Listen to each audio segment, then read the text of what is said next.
ఎందుకంటే ఆ పార్టీలో ఉండి పార్టీలోకి వస్తే పార్టీ పైన అధికారం ఉన్నా ఆయన ఒక ముఖ్యమంత్రి కేసీఆర్ ఆయనకు నచ్చింది ఈయన పోతే ఎట్లా ఆయన గెలిచి ఇలా రావద్దు కదా, ఆ పార్టీ ఒప్పుకోదు కదా.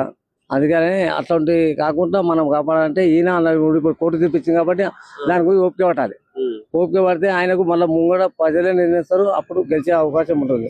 అంతవరకు మనం ఏం చేయలేము. అందుకు మరి ఇలాంటి ఎమ్మెల్యేలకి అనర్హత వేటుపడి 6 సంవత్సరాలు బయట ఉంటే బెటరా, పోటీ చేయకుండా మళ్ళీ ఉప ఎన్నికలు జరిగి వాళ్ళ బలం నిరూపణ చేసుకుంటే ఎట్లా ఉంటది అంటే? అట్లా అంటే పబ్లిక్ దగ్గరకు వచ్చి పబ్లిక్ సీట్ చేస్తే మన ఎవరికైతుంది.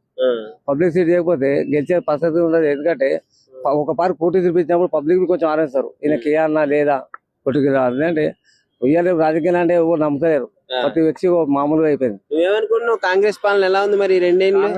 ప్రభుత్వం అంటే ఇప్పుడు మామూలుగా ఏంటంటే, ఎందుకంటే సీత కొన్ని మంచిగా ఉండే, ఇప్పుడు మహిళలకు అది ఇది అని చెప్పి ఇట్లా ఇప్పుడు టికెట్లు వేసుకొని అన్నీ చేస్తుంటే మంది ఏం బయట ఉంది. కాంగ్రెస్ కు బలం తగ్గిపోయింది.